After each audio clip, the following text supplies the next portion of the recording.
Parshas Vayechi is the shortest parsha in the book of Genesis and the final one. It clocks in at 85 verses, the only one that has fewer than 100 verses in the whole book of Genesis. And in this parsha, we're going to close the storyline of the Jewish people as a family or even as a tribe. By the time we arrive at the book of Exodus next week, the Jewish nation has burgeoned already in the land of Egypt. And if you look at this parsha in the Torah scroll, you'll notice an unusual characteristic. Usually, between each parsha, there is a break equivalent of 9 letters. You'll have a break in the actual Torah scroll where there's no letters written for the space of 9 letters. Whereas between last week's parsha, Parshas Vayechi, and this week's parsha, Parshas Vayechi, there is no break and there's no separation between the two.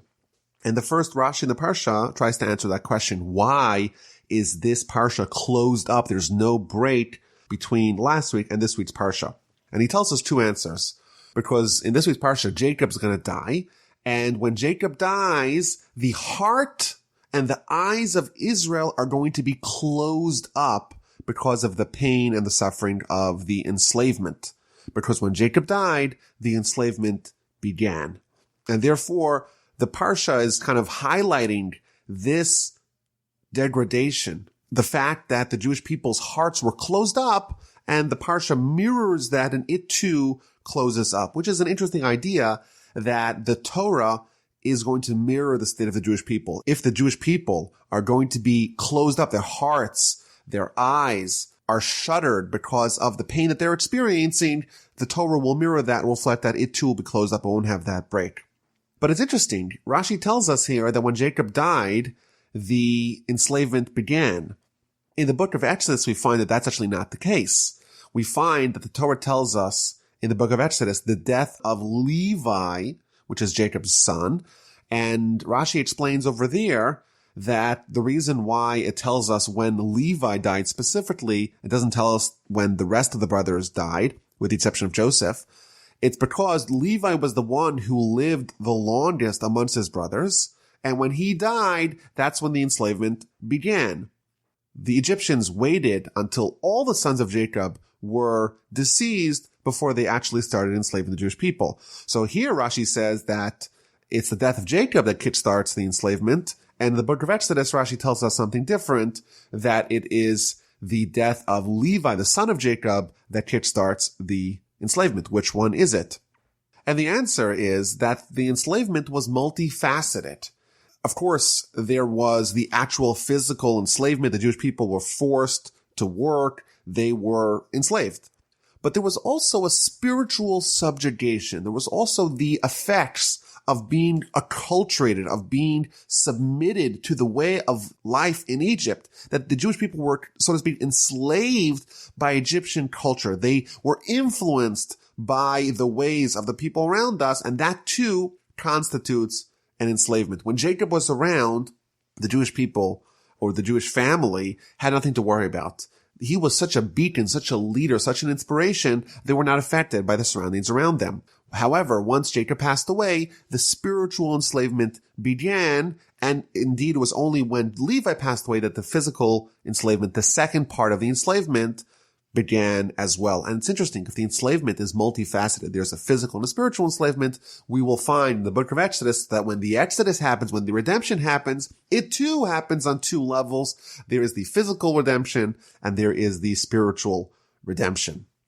Perhaps the second way to understand this idea of the spaces between each parsha and not having that spaces here in this parsha because of the death of Jacob is that when you finish a parsha, you have time to reflect, time to ponder, time to internalize. But now, as the Jewish people are heading into exile, they're heading into enslavement, there really is nothing to reflect upon. There's nothing to ponder. You cannot internalize it. Sometimes there's nothing but faith. There may seem like there's no path forward, there's no way out of the maze, and there's nothing that you could do to figure it out, and there's no point necessarily on pondering and reflecting upon it. You have to just absorb it. So Jacob is living in the land of Egypt for 17 years, and he is 147 years old, and he is about to pass away. So he calls over Joseph and he tells him, Joseph, please, if I found favor in your eyes, please place your hand under my thigh. Please swear, give an oath, and do kindness and truth with me. Please do not bury me in Egypt. For I will lie down with my fathers, and you shall transport me out of Egypt and bury me in their tomb. Several weeks ago, we read about Abraham. He purchased this special cave of the patriarchs in the city of Hebron. Isaac is buried there with his wife, Rebekah. Abraham is buried with his wife, Sarah. Jacob already buried Leah, his first wife, there. He wants to be buried and be transported from the land of Egypt to Hebron to be buried there. But he wants to make sure that Joseph tends to this responsibility. So Joseph responds, I personally will do as you have said. Jacob insists that Joseph swears. Joseph swears, and Israel prostrates himself. Jacob bows down towards the head of the bed. So there's a few things to point out over here. First of all, the idea of chesed ve'emes, kindness and truth. Jacob wants Joseph to do kindness and truth with him by burying him in the land of Israel in the Cave of the Patriarchs. Rashi tells us that there's kindness that has truth and there's kindness that does not have truth. The only kind of kindness that you have that has truth is when you do kindness with the deceased. When someone is deceased, it's impossible for you to anticipate any future kickback. If I do kindness with someone, well, I can hope that sometime later on, they'll do kindness with me. But if they're already deceased, the only reason why I will do kindness with them is because of truth without any ulterior motives. And that is the highest form of kindness. And Jacob asks Joseph, do truth, do kindness with me, bury me in the land of Israel. So if you read Jacob's request, it's really two requests. Number one, not to be buried in Egypt. Number two, to yes, be buried in the tomb of the patriarchs. Why does Jacob not want to be buried in the land of Egypt? So Rashi gives us three different reasons. Number one, because Jacob prophetically sees that in the future, there's going to be the plagues that are going to strike Egypt. And the third plague is going to be the plague of lice. And the entire earth is going to be crawling with lice. And he doesn't want lice gnawing at his body. And this indicates that for us, even the body is holy. Of course, the soul is really our identity, and at death, the soul and body separate. But here we see that even after the separation of body and soul, even after the body has been divested of the soul, it's still holy, and Jacob does not want his body to be infested with the lice. That's the first reason why he doesn't want to be buried in Egypt. Secondly, very interesting, Rashi tells us that another reason why Jacob did not want to be buried in Egypt is because during the resurrection, the body has to roll to Israel to be reborn there. If the body is already in the land of Israel, it can be resurrected, no problem right away. However, if the body is outside of the land of Israel, it has to roll and tumble its way from wherever it is interred to the land of Israel to be resurrected there. Interesting. Thirdly, Rashi tells us is that Jacob did not want to be buried in the land of Egypt because he didn't want the Egyptians to deify him. Jacob was a hero in Egypt. When he arrived, Rashi told us that the famine ceased and the waters overflowed the Nile, and he was revered. And he was worried that if he was entombed there, he would be deified. And this is something we find out throughout Jewish history. We have such giants, Abraham, Isaac, Jacob, Moses, the great sages of the Mishnah, of the Talmud. And in our eyes, the eyes of the Jewish people, we realize that they're human. Even Moses, we're going to meet next week in the beginning of Exodus, the greatest human that ever lived, but also the one that is criticized by the Torah most frequently. We recognize that he is indeed human. The Gentiles, the Egyptians, they were so wowed by Jacob. Jacob was worried that they would make him into an idol. They would deify him, and he didn't want that, of course. So he wanted to be buried outside of Egypt. Of course, there was 2,000 years ago a renegade yeshiva student, JC, who taught some of the Torah of his teacher, Rabbi Yeshua ben Prachya, and the Gentiles were so impressed by what they heard. They had never heard Torah, and they deified him. Who knows what would have happened had the Gentiles been privy to the wisdom of the Rambam, of Maimonides? Perhaps they would have deified him as well. So Jacob does not want to be buried in Egypt, and he does want to be buried in Israel. So he asks Joseph. Joseph is the one that has the ability to make that happen. He, after all, is the viceroy of Egypt. He asks him to make that pledge, but also he makes him swear. Why does he make him swear? Why does he not trust him and just say, I'll trust your word? Why does he make him place his hand on his hip, on his thigh, and make him give an oath? So I think there's maybe a few ways to understand that. First of all, Joseph, of course, he was Jacob's child, but he was, after all, living in Egypt for a long time, and he was part of their hierarchy, and maybe he had some sort of allegiances towards his Egyptian self. And therefore, what Jacob was really asking is to him to make a clear and affirmative and authoritative and definitive decision. What are your allegiances? Are you a Jew first, or are you an Egyptian first? Are you going to bury me here in Egypt, or are you going to bury me in Israel?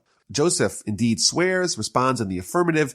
Jacob bows to the bed. He knows that his bed is complete. He knows that all of his children are indeed going in the proper path. And we will see indeed at the end of the Parsha, perhaps there was another astute reason why Joseph had to make an oath, because had he not made an oath, Pharaoh would not have allowed Jacob to be taken to Israel. After Joseph swears in the affirmative, Jacob prostrates himself. He bows down to the head of the bed. Why does he do that? So Rashi tells us that hovering over the bed of sick people, of ill people, is the Shekhinah, is the divine presence. An interesting idea that the divine presence is close to someone who is ill. Why? Because someone who is ill, someone who recognizes their vulnerability, they are close to God. To the degree that someone is confident, is certain in themselves, they have it all. They don't need to worry for a second. By doing that, by exhibiting that, by feeling that, they are repelling God from them. Our sages tell us that small children have a special divine guardian angel because they recognize their shortcomings. They recognize that they are fallible. They recognize that they can't do things on their own. That recognition of vulnerability brings God close to them and therefore affords them a special guardianship by God. Whereas someone who says, I got it all, I got it covered. Oh, you got it covered? God says, okay, you got it covered. You could take care of it. You don't need my help. And indeed, you're on your own. Chapter 48 begins, and Jacob is ill, and Joseph is given a message that your father is ill. So he takes his two sons, Manasseh and Ephraim, with him to go to Jacob to get a blessing from him before he passes away. And Jacob invokes to Joseph the blessing that he received from God. God told him, I will make you numerous and fruitful. I will make you a congregation of nations. Rashi explains that what Joseph is being told here is that God promised that he's going to have more tribes descending from him.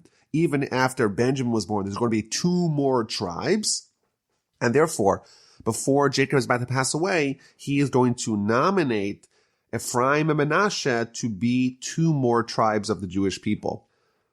And now your 2 sons who were born to you in the land of Egypt before my coming to you in Egypt shall be mine. Ephraim and Manasseh shall be like Reuben and Shimon, like my 2 sons, Reuben and Shimon. Your 2 sons will be the same. They too will have that same stature as heads of tribes.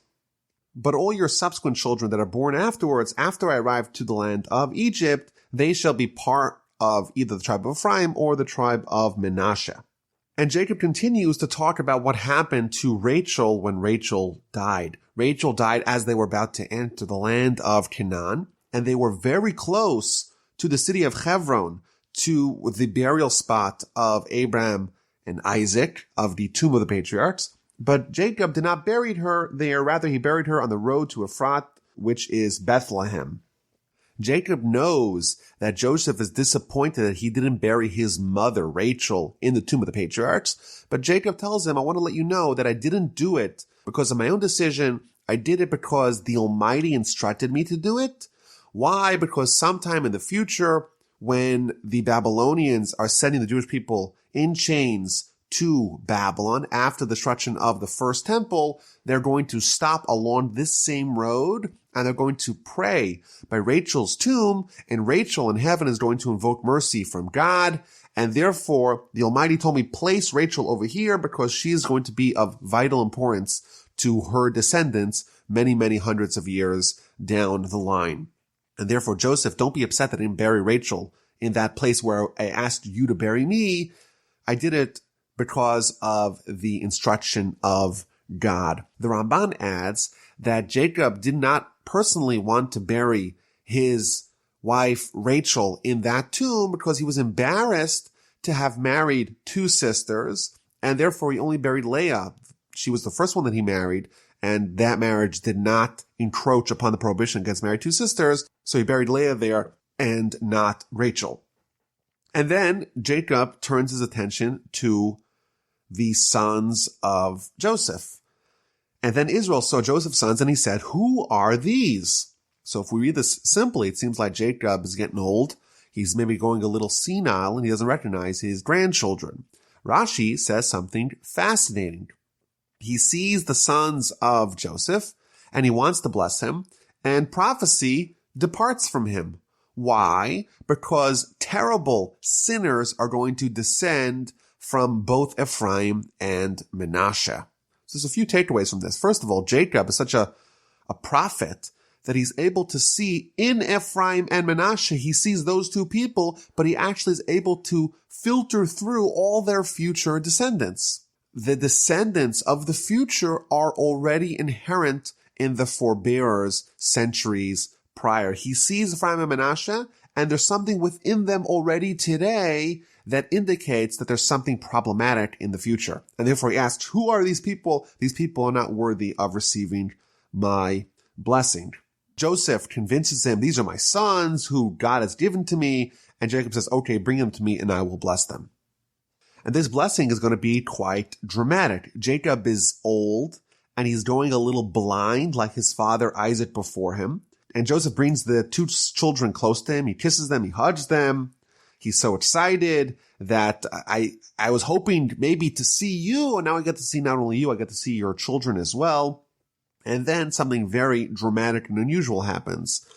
Jacob is going to give a blessing to each one of these children, and he's going to place his right hand on the child deserving of the greater honor. Who is that? Well, Joseph thinks that it's Manasseh, because Manasseh is older. So therefore, Joseph takes Manasseh to his left, which is Jacob's right, and Ephraim to his right, which is Jacob's left.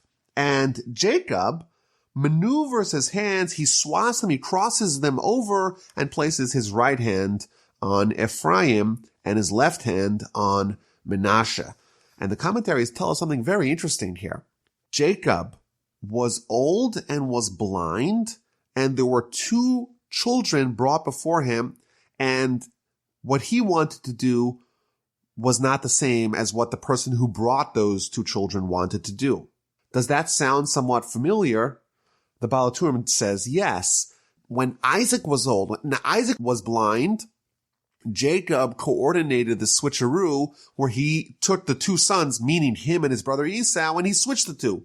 And similarly, almost tit for tat, when Jacob is old and Jacob's blind, someone else is going to take two sons and swap them. Jacob begins his blessing by blessing Joseph, and he tells him, O God, before whom my forefathers Abraham and Isaac walked, from my inception until this day, may the angel who redeems me from all evil bless the lads, and may my name be declared upon them, and the names of my forefathers Abraham and Isaac, and may they proliferate abundantly like fish within the land. So Jacob begins his blessing, and it's a blessing to Joseph that his children flourish, may they proliferate abundantly like the fish within the land. But meanwhile, Joseph is perturbed because he sees his father switching his hands, and he tries to fix the problem. And Joseph says to his father, not so, father, for this is the firstborn. Place your right hand on his head. But his father refused, saying, I know, my son, I know. He too will become a people, and he too will become great. Yet his younger brother shall become greater than he, and his offspring's name will fill the nations. Continuing the theme that we've seen time and time again throughout Genesis, it's the younger brother who will triumph over the older brother. Ephraim is going to be greater than Manasseh, and therefore it is worthy for him to receive the greater blessing. Why is Ephraim going to be greater than Manasseh? Says Rashi, because Joshua, the disciple of Moses, is going to be a direct descendant of Ephraim. He is going to conquer the land of Israel for the Jewish people, teach them Torah, and therefore Ephraim and the whole tribe of Ephraim is greater than the tribe of Manasseh. He too, Manasseh, will have great descendants, but nothing that will equal to Joshua, and therefore Ephraim is worthy of the greater blessing. And then in verse 20, Jacob blesses Ephraim and Manasseh themselves. And he says, by you shall Israel bless, saying, may God make you like Ephraim and Manasseh. Yisimcha lekim to Ephraim and Manasseh, and he placed Ephraim before Manasseh. The blessing that Jacob gave to Ephraim and Manasseh is that they will be the model. They will be the template through which all fathers, all parents bless their children. When we today, in 2018, 2019, we bless our children, we say, may God make you like Ephraim and Manasseh. In fact, many families, our family, for example, we have a tradition to bless our children every Friday night. What blessing do we give to our boys? Yesimcha Elokim to Ephraim and Manasseh. May God make you like Ephraim and Manasseh. Why are these two boys the model that we tell our children, we hope, we pray that our children will become? So the commentaries tell us that these two children really are two sons that survived and thrived in the exile. There were many existential threats facing these children. Ephraim and Manasseh, they grew up in Egypt, submerged in Egyptian culture, yet they maintained their convictions, their commitments to Torah, to its ideals. They were able to withstand the onslaught around them, and therefore we too hope that our children, even though they grow up in maybe a morally bankrupt society, they too can flourish. Ephraim and Manasseh, they were like Reuven and Shimon. They did not suffer the degradation of the generation that's typical. They were the only grandsons of Jacob that were equal to his sons, and that's something that we hope and yearn that our children will have. A, that they will flourish despite the threats around them. B, that they will not suffer the ill effects of the changeover in the generation. They will be able to maintain the stature of their parents. Chapter 48 ends with Jacob giving Joseph another gift, and that is the city of Shechem. The city of the Shechem is a city that Jacob conquered with his own sword and bow, and therefore that portion will be in the hands of Joseph, specifically because Joseph toiled intending to ensure that Jacob has the burial spot that he wants in the land of Israel. Therefore, Jacob will give him an extra city to be a burial spot for him in the land of Israel. And indeed, until this day, we could go, even though it's somewhat of a dangerous neighborhood, we could go to the city of Shechem, the city of what's called today Nablus, and visit Cave Yosef, the burial spot of Joseph. Jacob gave it to him specifically because Joseph agreed to tend to Jacob's burial. And this city, Jacob tells him, he acquired with his sword and with his arrow. Says Rashi, what does it mean, his sword and his arrow? Hi chachmaso v'tfilaso. It is his wisdom and it is his prayer. And here we're told that Torah, the wisdom, and prayer and tefillah, those are comparable to a sword and a bow. What's the difference between the two? A sword is used for close combat. You can't really use it if something is very far away, whereas prayer is more like shooting to the distance. It's the arrow. It, A, will always hit a target, and B, it could effectuate down the line, whereas Torah is almost like hand-to-hand combat. Interesting idea. Chapter 49 is one of the most iconic chapters in Genesis. Jacob is on his deathbed, and he calls all his sons, he gathers them around, and he's going to tell them what's going to happen to them in the end of days. And he gives them blessings Some of them are maybe rebuke. In fact, we find out at the end of the Torah, Moses does the same on his deathbed. He too gives rebuke to the Jewish people. He doesn't do it earlier. He waits till the last of his days. And similarly here, Jacob only rebukes and or blesses his sons when he's about to die. And it's one of the most poetic and layered portions in the Torah. Each verse has multiple, often quite disparate meanings. There's very long commentaries in Rashi, and of course we won't be able to go through everything, but we'll try to cover a lot. The first Rashi begins is that Jacob wants to tell them what's going to happen to them in the end of days. He was desirous to reveal the end, but the prophecy departed from him, and he started saying different things. That's what Rashi says. This is somewhat unusual. Jacob, it seems like from Rashi, was planning on giving an entirely different speech, but magically he had a second speech chambered, ready to go when his notes were taken away. It seems very, very strange. What does this mean that Jacob was planning to give one speech and he started saying something entirely different? And as we find out, it's a very poetic speech. He just had that planned and that wasn't part of his original speech. So the theory here is that even when Jacob was giving a rebuke, it really was a blessing. What he was revealing to his children, as we will go through one by one, he was revealing their root, unchangeable character. What was the nature of each one of his sons? And this is quite valuable. It's a blessing. If someone knows their character, they know the tools and the drawbacks that they have, and they're able to navigate life more successfully. If you know what strengths you have and you know what weaknesses you have, you can set up yourself for success based upon that important information. And therefore, even the sons that he rebukes, we find it is a great blessing because he is giving them tremendous information that they could use towards directing their life in the right path.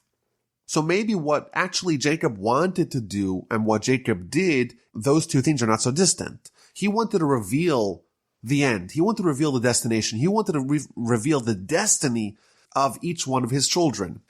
And he wasn't able to do that. The prophecy departed from him. But instead, he revealed the tools that they're going to use to get there. Meaning that was all part of his speech. His speech was where you're going and how you're going to get there. And he wasn't allowed to say where you're going, but he still maintained the second half of his speech, the how you are going to get there, and you're going to get there via the innate tools that you have. So he begins with Reuben, you are my son, my strength, and my initial vigor, foremost in rank and foremost in power. Reuben was the firstborn, and therefore he was rightfully supposed to be the firstborn. He was supposed to be the king. He was supposed to be the priest. He was supposed to have all the accolades, all the special titles that were supposed to be dispensed. However, water-like impetuosity, you cannot be foremost, because you mounted your father's bed and you desecrated him who ascends upon my couch. Because of your water-like impetuosity, because you make decisions rashly, maybe even emotionally, without properly evaluating the pros and the cons, therefore you're going to lose those positions that you were destined to have. And of course, that sounds terrible. If you are Reuben, this doesn't sound like a blessing at all. Jacob reveals to him, you were supposed to be the king, you're supposed to be the priest, but you know what? You lost it, because in the episode of Bilhah, after Rachel died, you dragged Jacob's bed. You got involved in Jacob's conjugal life, and that showed a certain impetuosity. That showed that you didn't actually think before you acted, and therefore, as a punishment, you are losing the kingdom, you are losing the priesthood. But if we understand this on a deeper level, we realize it's not a punishment at all. Jacob's revealing that Reuben has some innate character that is impetuosity. He acts before he thinks. You know what's the worst job for someone with that character? For someone like that to be a king. A king who wields tremendous power. If they use that power in this manner, and they use it without thinking, it could be detrimental to the country. And therefore, for someone like that, someone who's particularly ill-suited to be a king, it's in fact a great blessing to know that they are ill-suited to be a king and to be told you are no longer a good candidate for this role. In addition, the priest has to deal with very complex, labyrinthine laws in the temple. And if you mess up the order or if you act in an improper way, it could be disastrous. And therefore, Jacob reveals to Reuben, you two are not suited for that job. It sounds like a curse, but really it is a blessing. And then he moves on to Shimon and Levi.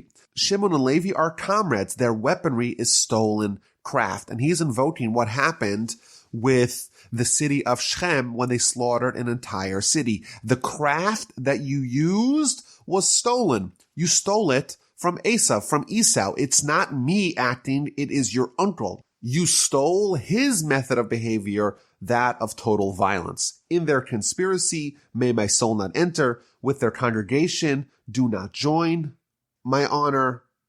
For in their rage they murder people, and at their whim they hamstrung an ox. In the future, there's going to be very upsetting incidents with the tribe of Shimon and the tribe of Levi. Levi is going to spawn Korach, who's going to mount a rebellion against Moses. The head of the tribe of Shimon is Zimri, who's going to very publicly act in a very immoral way.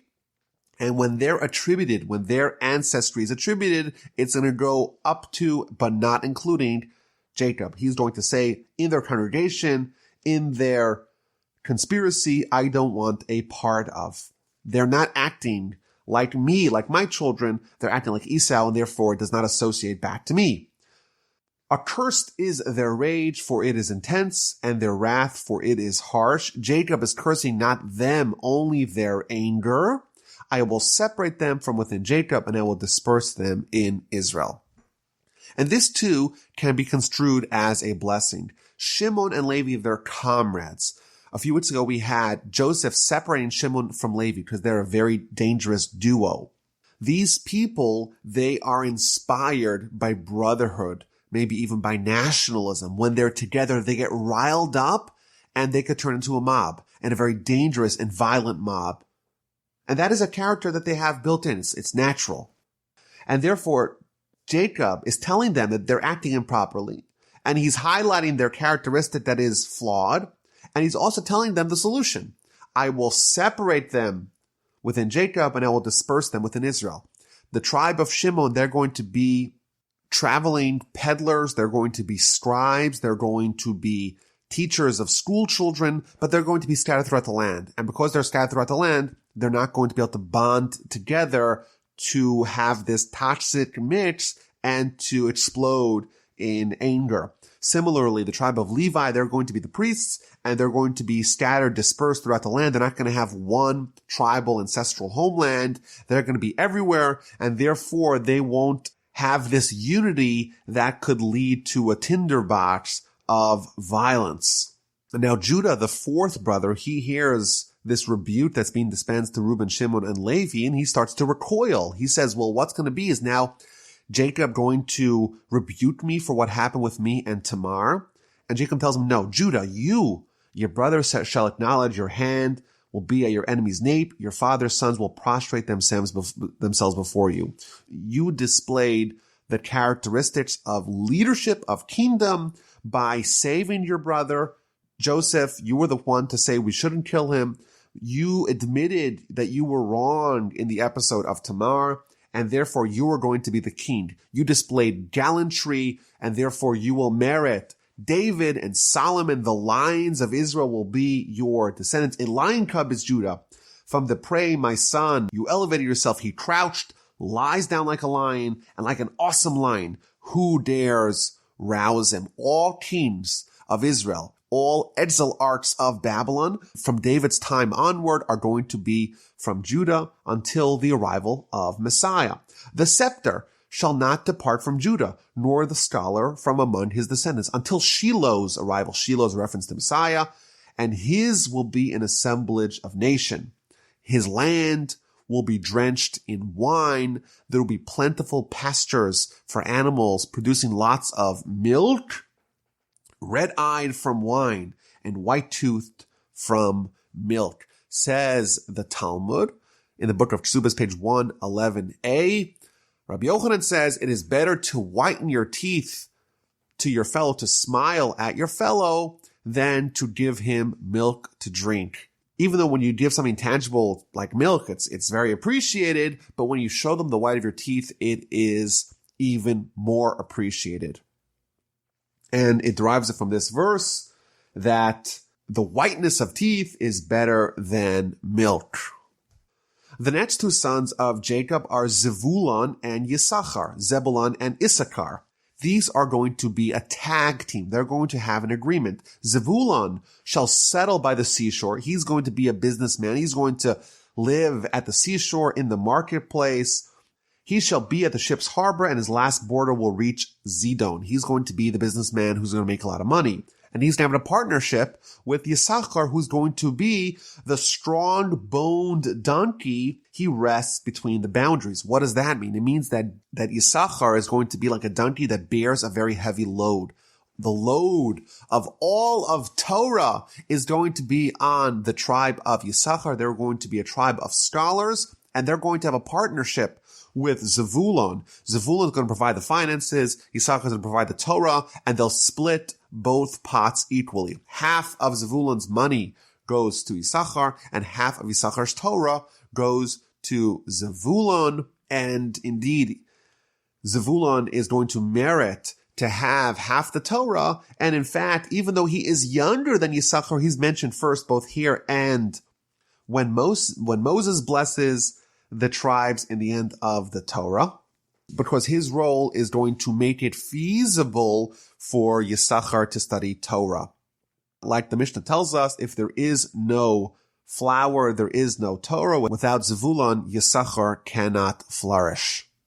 Yisachar is compared to a donkey. A donkey, it's different than a horse. When a horse rests, you take off the load, whereas the donkey's load is never removed. The load of Torah is upon him at all times. And he's going to shoulder the burden of the Jewish people, become an indentured laborer for the Jewish nation. He's going to do all the hard work necessary to facilitate the very complicated Torah matters. For example, figuring out the calendar. That is a burden that he is going to bear to benefit the Jewish people. Dan will avenge his people. The next tribe is the tribe of Dan, and this is a reference to Shimshon, to Samson, the judge. He will avenge the Jewish people. The tribe of Israel will be united behind him. He's compared to a serpent, to a viper. He is going to bite the horse's heel, and the rider falls back. That's a reference to the famous episode of Samson where he topples a building, not by destroying the building itself, but by destroying its foundations. God is going to be a regiment that will retreat on its heels. That's a reference to the tribe of God. They're going to actually live on the east bank of the Jordan River. They're going to live in the lands conquered by Moses. However, they will join their Jewish brethren. They will cross over the Jordan, cross over and engage in the war of conquest of the west bank of the Jordan with Joshua, even though they're going to live on the east bank, and they'll conquer the land with legions, but none of them will perish in the war. They will all retrace their steps and return to the east bank. From Asher, his bread will have richness, and he will provide kingly delicacies. This is a reference to the land of Asher. It's going to be rich in oil. Rashi tells us this is the oil of olives, olive oil. You know, Houston, where I live, is an oil town, and someone showed me that they have a whole prospectus to invest in oil drilling in the territory of Asher because of all the references to oil, both here and in the book of Deuteronomy. When there's a blessing to the tribe of Asher, it's referencing oil. Maybe there's actually lots of oil there. Naphtali is compared to a swift deer. What this means, Rashi gives us three different interpretations. One of them is that when Jacob's body was brought to the land of Israel, to the cave of the Machpelah, to the tomb of the patriarchs, Esau was there not letting them bury them. And he says, well, it's my slot. He says, no, you sold it to Jacob. Well, where's the documentation? Well, they left it in Egypt. So Naphtali, who was very swift, he ran back, or he hurried back to go get the documentation. And finally, we get to Joseph. Joseph, a charming son to the eye. Each of the daughters climbed heights to gaze. When Joseph was nominated as king of Egypt, all the girls of Egypt climbed on top of the walls to get a glimpse of him, to be able to see him in his beauty. He's also a charming son to the eye. So Rashi gives us a whole bunch of interpretation of what that means. But it tells us, for example, one of them is that when Jacob and his family were about to meet Esau, the mothers preceded their children, with one exception. When Rachel was going to meet Esau, Joseph went in front of her, made himself big, and tried to block Esau from looking at his mother. And he said, and his rationale was that this wicked one, he should not place his eyes upon my mother.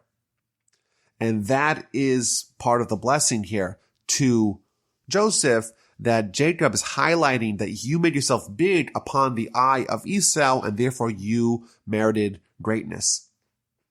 Alternatively, Joseph is on top of the eye, meaning that in his descendants, the evil eye will have no effect. He will be immune from the Ayin Hara, from the evil eye.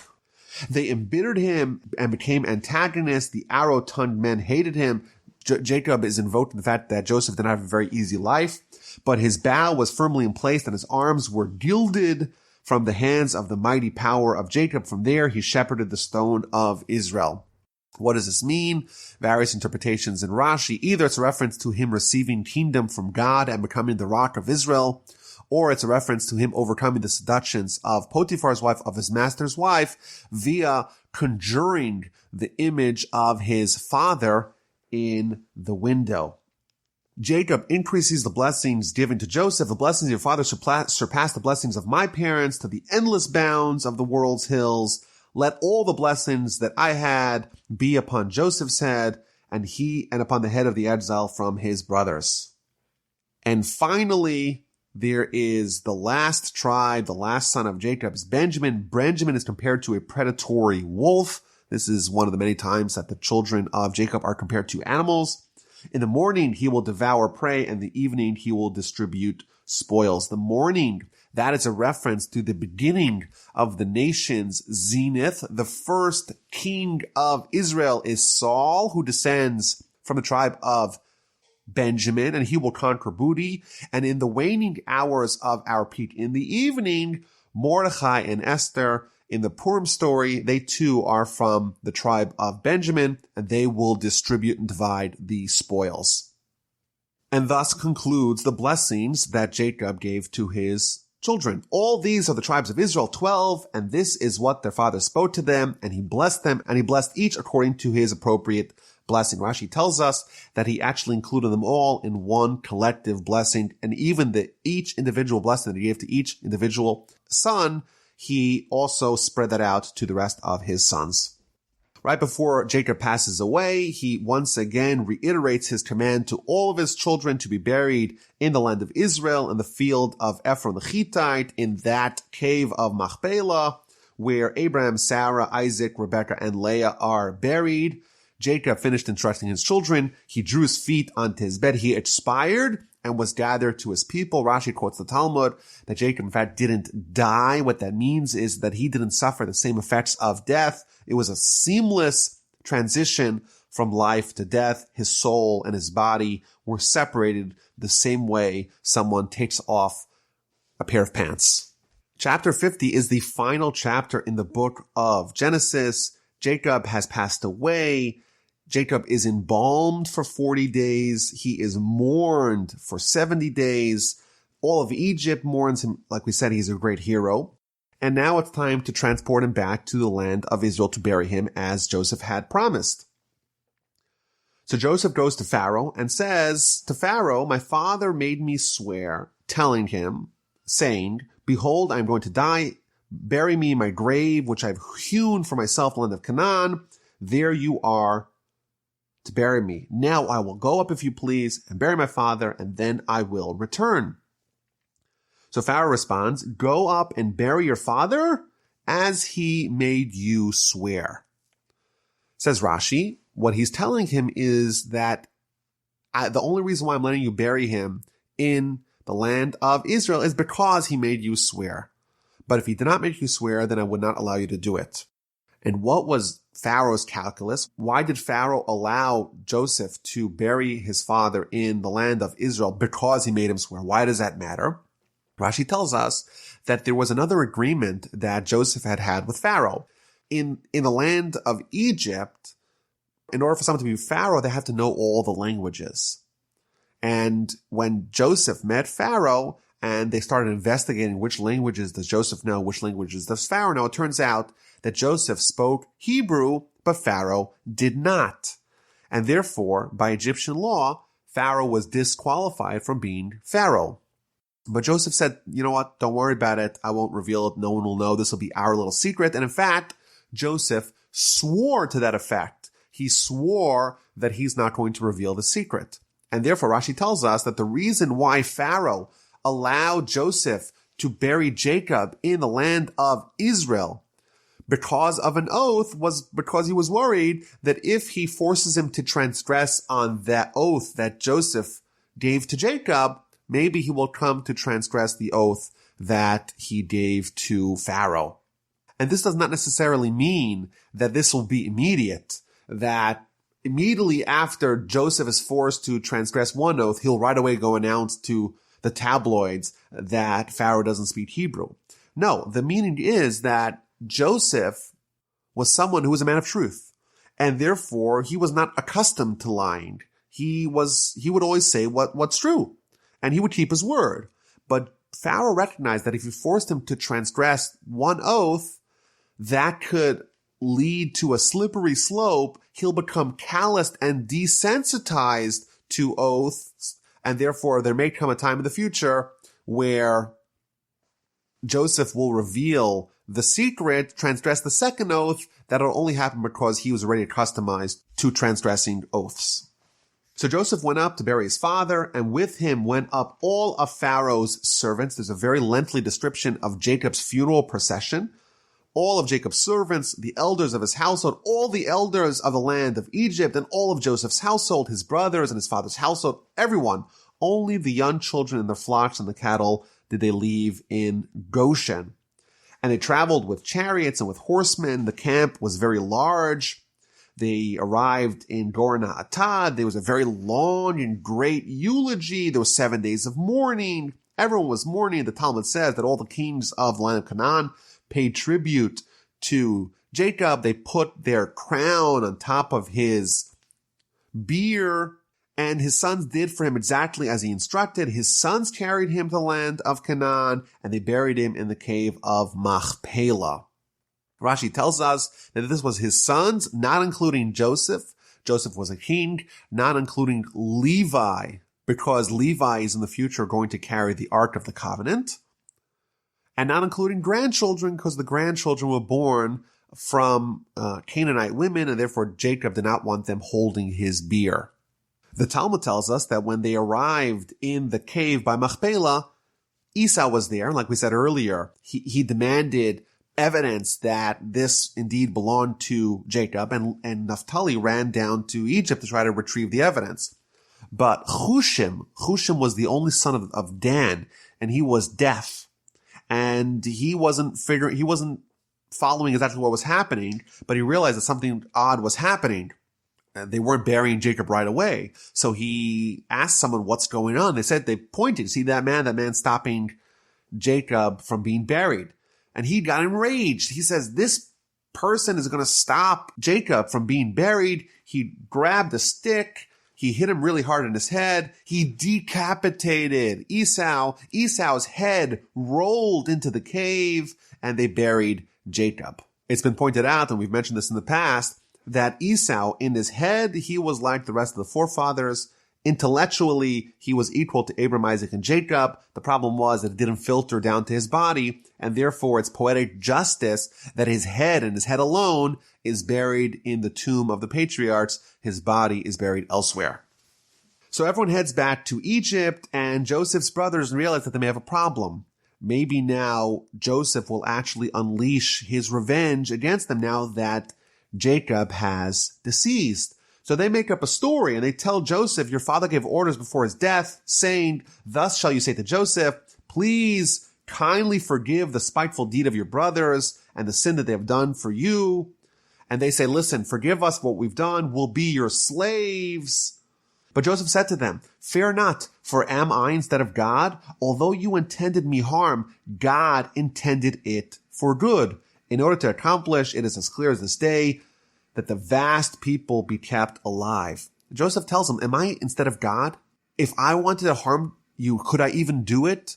After all, there was 10 of you. All 10 of you tried to harm me, but because God had different plans, I wasn't harmed. And in fact, it ended up very well. If I'm only one person, I want to harm you and God doesn't want to harm you, I can't possibly do it. And Joseph continues to comfort them, to speak to their hearts, to provide them reassurance. So now fear not, I will sustain you and your young ones. Thus he comforted them and he spoke to their heart. And the parsha and the book ends. Joseph dwells in the land of Egypt, him and his father's household. He lived to 110 years old. He was able to see his great-grandchildren flourish. And Joseph, in the third to last verse of the book, tells his brothers, I'm about to die, and God will surely remember you and bring you up out of this land to the land that he swore to Abraham, to Isaac, and Jacob. And just like I took Jacob out of here, remember and take my bones out of there. Joseph died at the age of 110. They embalmed him, and he was placed in a coffin in Egypt. Joseph tells his brothers and tells the Jewish people a secret code, Pakod Yifkod Elokim Eschem, God will remember you.